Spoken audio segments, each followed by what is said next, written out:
Hello दोस्तों, learning by doing पर मैं प्रियंका आपका स्वागत करती हूं। और जैसा कि आपके सामने है, ये है भारतीय राज्य व्यवस्था एवं संविधान, जो कि एनसीईआरटी पैटर्न पर आधारित है। दोस्तों, अगर आप हमारे चैनल पर नए हैं तो वीडियो को लाइक कर चैनल को फटाफट सब्सक्राइब कर दीजिएगा, ताकि डेली के आने वाले जो वीडियो हैं आपको ईजिली मिल सके। तो आज के टॉपिक में जो हम बात करने वाले हैं वो है भारतीय संविधान की रचना। तो दोस्तों, इसमें क्या क्या चीज़ें हुई उनके बारे में हम आज की वीडियो में चर्चा करेंगे। तो दोस्तों, सबसे पहले बात करेंगे वो है कि भारत ने संविधान को 26 नवंबर 1949 ईस्वी को अंगीकार किया और भारत के संपूर्ण संविधान को 26 जनवरी 1950 ईस्वी को लागू किया गया। आगे चले और हम आपसे बात करें तो भारतीय संविधान का पिता डॉक्टर भीमराव अंबेडकर को कहा जाता है और भारत को 26 जनवरी 1950 को गणराज्य घोषित किया गया। और भारत का जब संविधान लागू हुआ तब उसमें 395 अनुच्छेद तथा 8 अनुसूचियाँ थी। और दोस्तों, पहली बार संविधान सभा की अवधारणा स्वराज पार्टी ने 1935 में प्रस्तावित की थी। और थोड़े से आगे हम चले और आपसे बात करें तो वह है दोस्तों कि मुस्लिम लीग के हटने के बाद संविधान सभा की सदस्यों की संख्या जो थी वो 299 थी और संविधान बनाने के लिए 13 कमेटियों की गठन की गई थी। और संविधान सभा की जो प्रथम बैठक थी वो 9 दिसंबर 1946 ईस्वी को हुई थी। अब इसमें हम जो बात करेंगे वो है दोस्तों, कांग्रेस दल के निर्वाचित सदस्यों की संख्या जो थी वो 208 थी। मुस्लिम लीग के दल के निर्वाचित सदस्यों की संख्या 73 थी और यूनियनिस्ट दल के निर्वाचित सदस्यों की संख्या 1 थी। और आगे है वो है यूनियनिस्ट अनुसूचित जातियों के निर्वाचित सदस्यों की संख्या 1 थी। और थोड़े से आगे चले और हम आपसे बात करें दोस्तों तो है कृषक प्रजा दल के निर्वाचित सदस्यों की संख्या भी 1 थी। और थोड़े से आगे चले हम आपसे बात करें तो दोस्तों, अनुसूचित जाति परिसंघ सिख, जिसे गैर कांग्रेसी कहा जाता था, कि निर्वाचित सदस्यों की संख्या जो थी वो भी 1 थी। और आगे है वो है कम्युनिस्ट दल के निर्वाचित सदस्यों की संख्या भी 1 थी। और आगे हम बात करें आपसे दोस्तों तो वो है स्वतंत्र दल के निर्वाचित सदस्यों की संख्या 8 थी।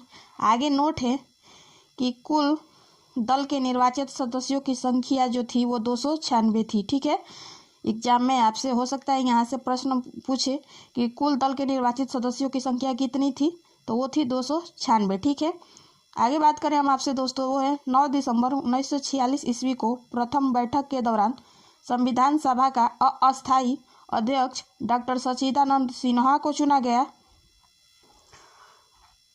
और हम आगे बात करें आपसे दोस्तों तो है संविधान सभा का गठन कैबिनेट मिशन योजना के प्रस्तावों के अनुसार किया गया। और 11 दिसंबर 1946 ईस्वी को गठित संविधान सभा का अस्थायी अध्यक्ष जो थे वो थे डॉक्टर राजेंद्र प्रसाद को नियुक्त किया गया। और संविधान सभा द्वारा संविधान निर्माण में 2 वर्ष 11 महीना और 18 दिन का समय लगा था। अगर आपसे परीक्षा में प्रश्न पूछे कि संविधान सभा का निर्माण करने में कितना समय लगा था, तो याद रखिएगा 2 वर्ष 11 महीने और 18 दिन का समय लगा था। और थोड़े से आगे चले हम आपसे बात करें दोस्तों वो है कि संविधान सभा के संवैधानिक सलाहकार पद पर श्री VN राव को नियुक्त किया गया था। और 13 दिसंबर 1946 को पंडित जवाहरलाल नेहरू के द्वारा उद्देश्य प्रस्ताव प्रस्तुत कर संविधान निर्माण का कार्य प्रारंभ किया गया। और आगे जो बात किया गया वो है 1947 ईस्वी के अगस्त में गठित प्रारूप समिति, जिसे इंग्लिश में ड्राफ्टिंग कमेटी के नाम से कहा जाता है, इसके अध्यक्ष जो थे, ड्राफ्टिंग कमेटी के अध्यक्ष डॉक्टर भीमराव अंबेडकर को बनाया गया। और आगे थोड़े से हम चले और आपसे बात करें दोस्तों तो है कि संविधान सभा की अंतिम बैठक जो थी 24 जनवरी 1950 ईस्वी को हुई थी। और हम बात करें आपसे दोस्तों वो है संविधान को लागू करने के लिए 26 जनवरी का दिन इसलिए तय किया गया क्योंकि उसी दिन को कांग्रेस ने 1930 में आज़ादी दिवस के रूप में मनाया था। ठीक है, अब जो हम बात करने वाले दोस्तों वो है कि कौन से देश के संविधान से भारतीय संविधान में क्या क्या चीज़ें जो थे लिया गया है। ठीक है, तो दोस्तों ब्रिटेन के संविधान से भारतीय संविधान में संसदीय प्रणाली को लिया गया है। और आगे है मौलिक अधिकार को अमेरिका के संविधान से लिया गया है। और थोड़े से आगे चले हम आपसे बात करें दोस्तों तो है 42वें संविधान संशोधन में 53 अनुच्छेद एवं 7वीं अनुसूची में भी संशोधन हुआ है। और थोड़े से आगे चले हम आपसे बात करें तो दोस्तों सर्वोच्च न्यायालय का गठन एवं शक्तियाँ जो थे वो भी अमेरिका के संविधान से लिया गया है।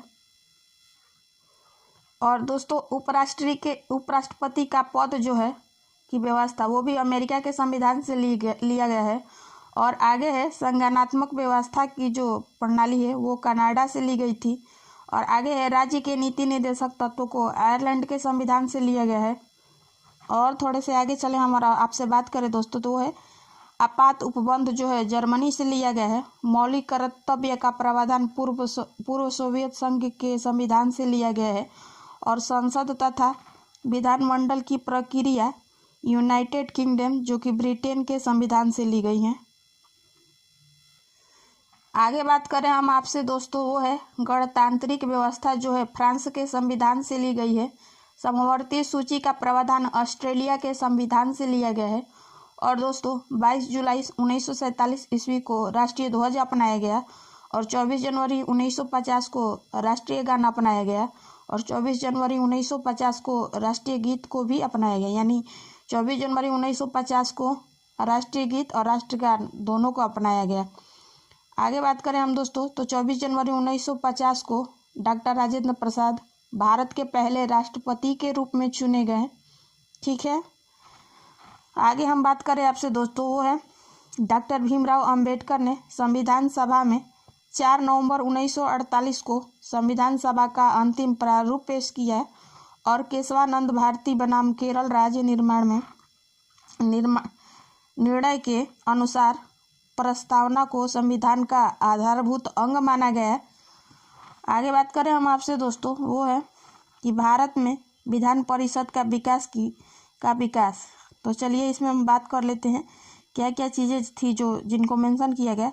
तो चार्टर एक्ट 1853 में जो था पृथक विधान परिषद का गठन किया गया।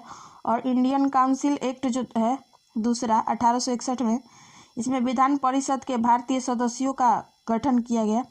अगला है कि इंडियन काउंसिल एक्ट जो है 1892, इसमें विधानसभा में प्रश्न पूछने का अधिकार एवं बजट की आलोचना का अधिकार क्या है जो चर्चाएं की गई। आगे बात करें हम आपसे दोस्तों आगे 4 नंबर इंडियन काउंसिल एक्ट 1909 में प्रश्न पूछने का अधिकार और बजट पर पूर्ण बहस का अधिकार, मतदान द्वारा निर्वाचन के जो थे इसके विषय में जो चर्चाएं की गई। और आगे दोस्तों वो है भारत सरकार अधिनियम 1919 में प्रत्यक्ष निर्वाचन प्रणाली का आरंभ, केंद्रीय व्यवस्थापिका द्विसदनीय मतभेद की स्थिति में संयुक्त अधिवेशन के बारे में चर्चाएं की गई। और 6 नंबर है वो है भारत सरकार अधिनियम 1935 में संघीय संविधान और 6 प्रांतों के द्विसदनीय व्यवस्थापिका के बारे में चर्चाएं की गई। ठीक है, यहाँ तक चीज़ें आपको अच्छे से समझ में आ गया होगा। आगे बात करें हम आपसे वो है दोस्तों भारतीय संविधान के भाग 1 में यानी प्रथम अनुसूची में जो है अनुच्छेद 1 से 4 तक आता है, जिसमें संघ और राज्य क्षेत्रों से संबंधित बातें की गई हैं। और हम बात करें आपसे दोस्तों तो भारतीय संविधान के अनुच्छेद 1 के अनुसार इंडिया अर्थात भारत जो है राज्यों का संघ है। और भारतीय संविधान के अनुच्छेद 3 के अंतर्गत वर्तमान राज्य क्षेत्रों में से नए राज्यों के निर्माण के विषय में जो है व्याख्या करता है। ठीक है, तो दोस्तों आज की वीडियो यहीं तक। मुझे उम्मीद है कि आपको जो कंटेंट मेरे द्वारा पढ़ाया गया अच्छे से समझ में आया होगा। अगर दोस्तों आप हमारे चैनल पे नए हैं तो वीडियो को लाइक कर चैनल को फटाफट सब्सक्राइब कर लीजिएगा। और दोस्तों आप जिनसे कनेक्टेड हो अपने फ्रेंड कलिंग्स यार उनके यहाँ वीडियो शेयर करें ताकि इस कंटेंट का उनको भी प्रॉफिट मिल सके। तो फिर मिलेंगे नेक्स्ट वीडियो के साथ, तब तक के लिए धन्यवाद। आपका दिन मंगलमय हो।